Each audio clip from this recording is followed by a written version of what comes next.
नमस्कार दोस्तों, आइए जानते हैं हरियाणा की 100% सही 25 बड़ी खबरों को फटाफट अंदाज में। लेकिन उससे पहले वीडियो को एक छोटा सा लाइक जरूर करें।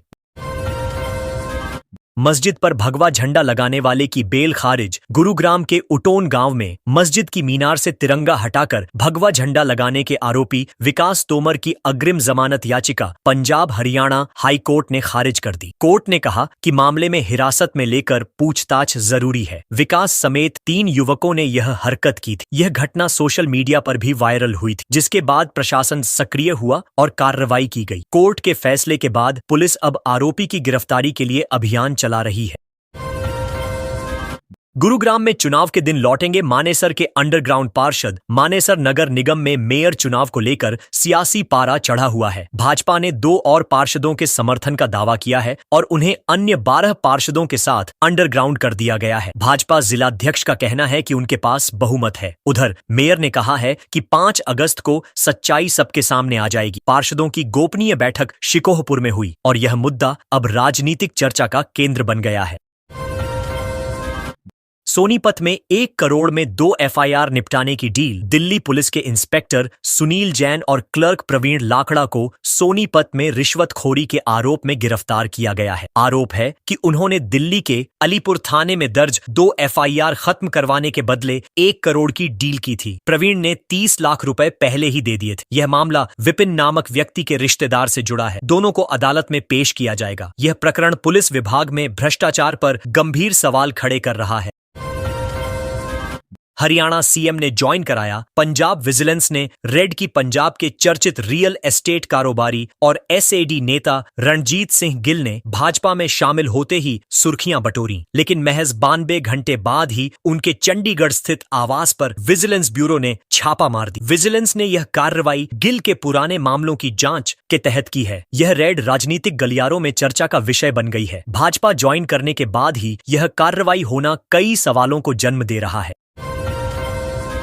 हरियाणा के पूर्व एमएलए इंद्र सिंह नैन का निधन। बरवाला विधानसभा क्षेत्र से पूर्व विधायक इंद्र सिंह नैन का 92 वर्ष की उम्र में निधन हो गया। वे लंबे समय से बीमार चल रहे थे और हिसार के जिंदल अस्पताल में उनका इलाज चल रहा था। उनका अंतिम संस्कार उनके पैतृक गांव में किया गया। नैन जी की कोई संतान नहीं थी, इसलिए उन्होंने अपने भतीजे को गोद लिया था। वे हरियाणा की राजनीति में शालीन छवि और विकास कार्यों के लिए जाने जाते थे। हरियाणा के सभी विभागों में खिलाड़ियों का 3% कोटा मांगा। हरियाणा में ग्रुप सी पदों पर खिलाड़ियों को मिलने वाला 3% खेल कोटा केवल 7 विभागों तक ही सीमित है। इस फैसले को बदलने की मांग उठी है। खेल मंत्री गौरव गौतम ने मुख्यमंत्री नायब सैनी से मिलने का समय मांगा है ताकि सभी विभागों में खेल कोटा लागू किया जा सके। पूर्व मुख्यमंत्री मनोहर लाल खट्टर के कार्यकाल में ही यह सीमित किया गया था। खिलाड़ियों का मानना है कि इससे उनकी नौकरी के अवसर कम हो रहे हैं।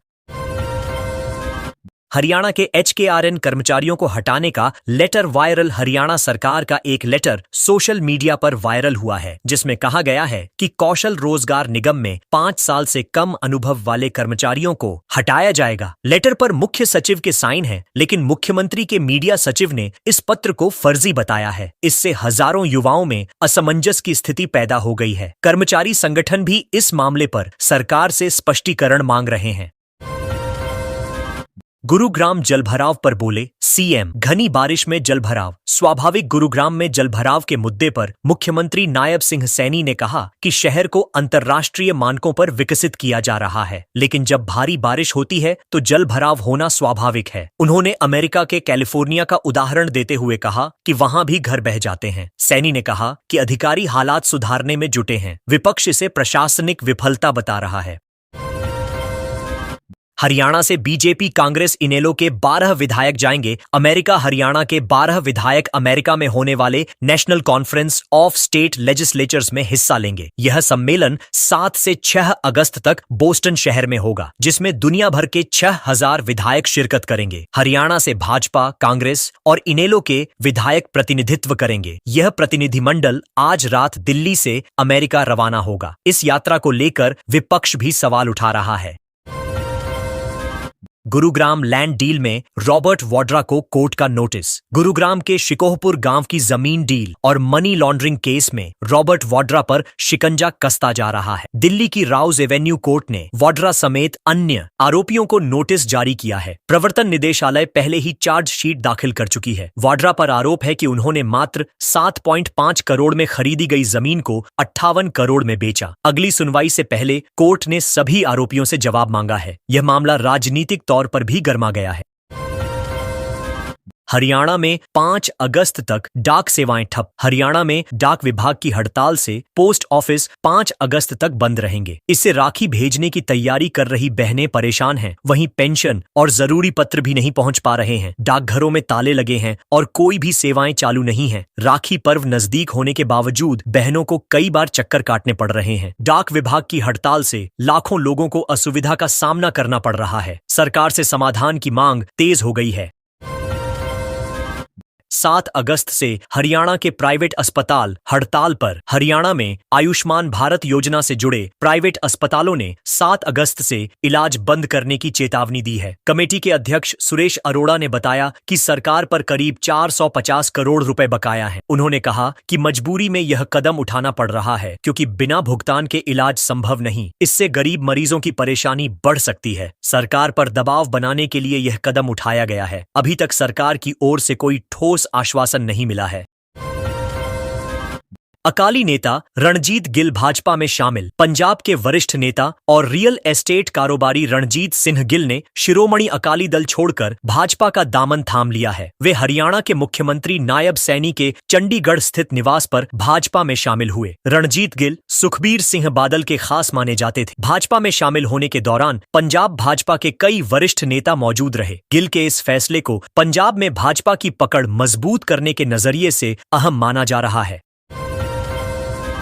सोनीपत में 30 लाख रिश्वत लेते स्कूल क्लर्क गिरफ्तार। हरियाणा के सोनीपत में एंटी करप्शन ब्यूरो ने एक प्राइवेट स्कूल के क्लर्क को 30 लाख रुपए रिश्वत लेते रंगे हाथ पकड़ा है। आरोपी ने अपने पुलिस इंस्पेक्टर भाई के जरिए केस रफा दफा करवाने के बदले 1 करोड़ रुपए की मांग की थी। क्लर्क अपने स्कूल के मालिक के साथ मिलकर ये डील कर रहा था। पुलिस ने दोनों को गिरफ्तार कर लिया है। आरोपी पर पहले से भी शिकायतें थीं। एसीबी टीम ने यह कार्रवाई गुप्त सूचना के आधार पर की। सिरसा में बिजली इंफ्रास्ट्रक्चर सुधरेगा। हरियाणा के सिरसा में 55 करोड़ रुपए खर्च कर पुराने और जर्जर बिजली सिस्टम को दुरुस्त किया जाएगा। योजना के तहत 7,000 नए बिजली पोल लगाए जाएंगे। साथ ही पुरानी एलटी और एचटी लाइनें बदली जाएंगी। यह कार्य ओवरलोड एरिया में तेजी से होगा। इससे 80,000 से ज्यादा उपभोक्ताओं को सीधा फायदा मिलेगा। बिजली कटौती और फॉल्ट जैसी समस्याएं भी कम होंगी। प्रशासन ने जल्द ही कार्य शुरू करने की बात कही है। भिवानी विधायक ने गांव के लिए 30 लाख की घोषणा। भिवानी के कोंट गांव में जिला स्तरीय वन महोत्सव का आयोजन किया गया, जिसमें भिवानी विधायक घनश्याम सर्राफ और भवानी खेड़ा विधायक कपूर सिंह वाल्मीकि पहुंचे। इस मौके पर विधायक सर्राफ ने गांव में गली निर्माण सहित विकास कार्यों के लिए 30 लाख रुपए देने की घोषणा की। कार्यक्रम में डीसी साहिल गुप्ता भी मौजूद रहे। जनप्रतिनिधियों ने ग्रामीणों को हर संभव सहयोग देने का आश्वासन दिया और अधिक से अधिक पौधारोपण की अपील की। फतेहाबाद में ड्रग्स सप्लायर समेत 2 गिरफ्तार। हरियाणा के फतेहाबाद जिले की रथियां थाना पुलिस ने नशीली पदार्थों की तस्करी के मामले में बड़ी कार्रवाई करते हुए मुख्य सप्लायर टोनी कुमार को गिरफ्तार किया है। आरोपी बाइक पर खड़े होकर ग्राहक का इंतजार कर रहा था। टोनी पर पहले से 5 आपराधिक केस दर्ज हैं। पुलिस ने उसके साथ एक अन्य व्यक्ति को भी पकड़ा है। दोनों से पूछताछ के बाद कोर्ट में पेश किया गया। नशा माफिया के नेटवर्क की जांच शुरू हो गई है।